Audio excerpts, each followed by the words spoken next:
Hello বন্ধুরা, রয় রবীন্দ্রমুক্ত একাডেমিতে তোমাদের সবাইকে স্বাগত জানাই। আজকে আমি তোমাদের কম্পিউটার অ্যাপ্লিকেশনের যে সম্ভাব্য প্রশ্নগুলো আসতে পারে তার কিছু তোমাদেরকে আমি বলে দেব। তোমরা এগুলো করেছো, এগুলোর মধ্যে তোমরা অবশ্যই কমন পেয়ে যাবে। তো চলো প্রথমে 4 নম্বরের যে প্রশ্ন আছে সেটা বলি। প্রশ্নমান 4-এর 1 নম্বর প্রশ্ন হচ্ছে, ফাইল ও ফোল্ডারের মধ্যে দুটি পার্থক্য লেখো। 2 হচ্ছে, চতুর্থ প্রজন্মের কম্পিউটারের সুবিধা ও অসুবিধাগুলি লেখো। লো লেভেল ল্যাঙ্গুয়েজের দুটি বৈশিষ্ট্য লেখো। সফটওয়্যার কয় প্রকার ও কী কী? অপারেটিং সিস্টেমের 4টি কাজ লেখো। কোল্ড ও ওয়ার্ম বুটিংয়ের পার্থক্য লেখো। 1 MB =-KB। দুটি এক্সটার্নাল কমান্ডের নাম লেখো। ইম্প্যাক্ট ও নন ইম্প্যাক্ট প্রিন্টারের মধ্যে পার্থক্য কী? পার্থক্য লেখো র্যাম ও রম এর। 1টি বছর লিপিয়ার কিনা সি প্রোগ্রামের সাহায্যে তা দেখাও। এই গেল তোমাদের 4 নম্বরের যে প্রশ্ন। এরপরে আসি প্রশ্নমান 5।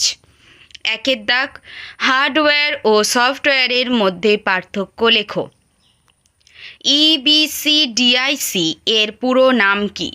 1001001 এর সেকেন্ড কমপ্লিমেন্ট কত? কম্প্লিয়ার কি কাজ করে?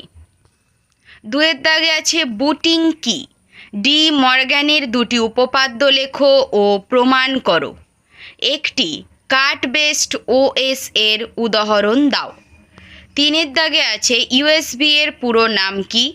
কম্পিউটার ব্লক ডায়াগ্রাম এঁকে বিভিন্ন অংশের সংক্ষিপ্ত বর্ণনা দাও। 4 দাগে আছে সি প্রোগ্রামিংয়ে ভেরিয়েবল নির্ধারণের নিয়মগুলি আলোচনা করো। একটি সংখ্যা জোড় না বিজোড় সি প্রোগ্রামের সাহায্যে দেখাও। 5 আছে মিল মার্জ কি? পার্থক্য লেখো। SRM, DRM অথবা OCR ও OMR এর কাজ কি? এই গেল তোমাদের 5 নম্বরের প্রশ্ন। এগুলো তোমরা অবশ্যই করে যেও। আশা করছি এগুলোর মধ্যে থেকে তোমরা অবশ্যই কমন পেয়ে যাবে। ভিডিওটা যদি ভালো লেগে থাকে একটি লাইক ও শেয়ার করে দিও এবং চ্যানেলটিকে অবশ্যই সাবস্ক্রাইব করে দিও।